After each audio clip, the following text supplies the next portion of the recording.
thought you had more time. You thought you had more time. Wrong, wrong, wrong. You cannot predict the solar system. You cannot control the sun. If you're seeing this, the power's been down for 5 days. This ain't just a blackout. This is something else. Solar flare hit harder than they thought. Satellites fried, no internet, no cell towers, no food trucks. People turned fast. Stores emptied in hours. Folks out here, they're starving, desperate. And now there's gunfire outside every night. We thought we had time. We were wrong. You thought you had more time. You were wrong. So let's go right. Let's look at this, my people.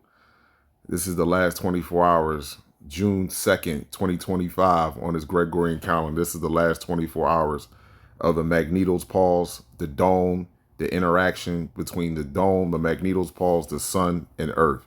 So right off the bat, right, you can see the dome is that string right there that stretches from the North Pole to the South Pole, right? And you can see already, look at how it's wobbling. Look how it's breaking down. Oh my goodness.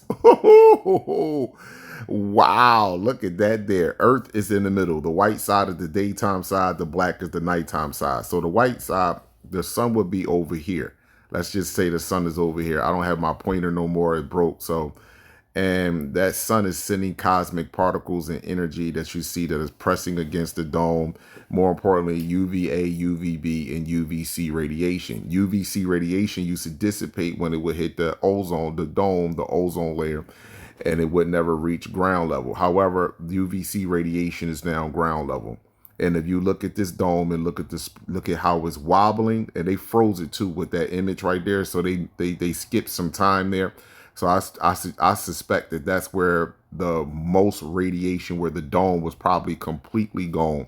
The shield was completely probably down, and it was spilling in a ton of radiation at that time. That's why it was frozen.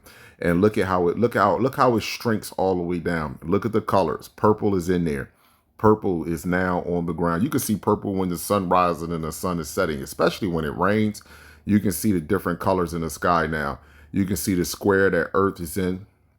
Look at the points. You can see the square along with the purple, but you can see the squares on the backside of the planet. You can look at that and look at the energy that is constantly hitting the backside of the planet. Look at the energy. It's nothing that they can do about what's taking place on the planet. So let's go up here to solar wind, because solar wind tells a lot too. Wow, look at that. Look at the speed of the solar wind. Over 1,000 miles, over 1,000 kilometers per second. That's 1,200. It went all the way up to 1,200 kilometers per second. Way over 2 million miles per hour. This is where you would see what you would call acute radiation, an overload of radiation at one time, and the body cannot convert that energy into chemical. So to chemical light or chemical energy, whatever you want to call it. So anyway, long story short, we're looking at the arrows. The arrows represent the solar particles that is coming from the sun. Some should hit the dome, some should hit Earth. Earth is in the middle. The white side is the daytime side, the black is the nighttime side. So the sun would be over here, and this is where those arrows are coming from, and they should travel out in the solar system. However, you look at the back side of the planet and look at the arrows, they are reversing back into the planet, which tell you that there is something on the back side of the planet, whether it's underneath, directly behind us, or over top, but it's on the back side of the planet, and it is giving up pure cosmic charged particles. Whether you want to call them solar flares or you want to call them coronal mass ejections. Solar flares are a lot more, they're not as dense, but they come in dramatic waves. So a CME, a coronal mass ejection, they're more dense. Meaning the particles are a lot bigger. So again, look at this energy. Look how it's flowing into the planet. Front side and back side is nothing that they can do. And people want to use the fire smokes that are happening around the planet to try to say that this is changing the sun from pink to red to orange. Look at the size of the sun. That's all I'm going to say. Look at the size of the sun. Search up the size of the sun and see what they tell you. And then look at the size of Earth. And you're telling me that fire smoke can really cause it to look like that? It's not fire smoke, my people. Just trust me when I tell you it's not. And I want to thank the brother Orion for actually posting the video with someone that was outside and observed the whole thing. Paul. It's not the moon. The moon is above us. I don't see that's there, that's there.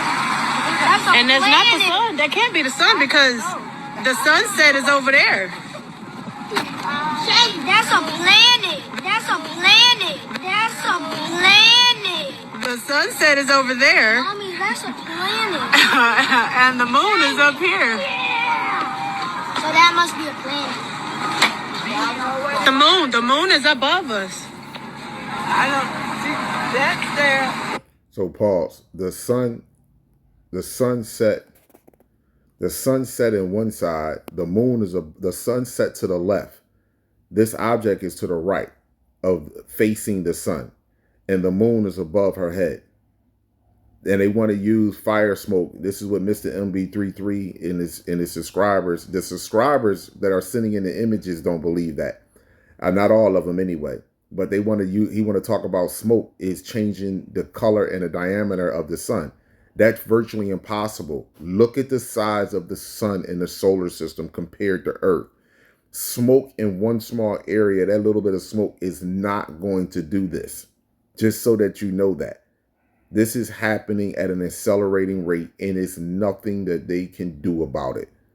Abundance and gratitude to you all. The sun is separating us, whether you want to face it or not.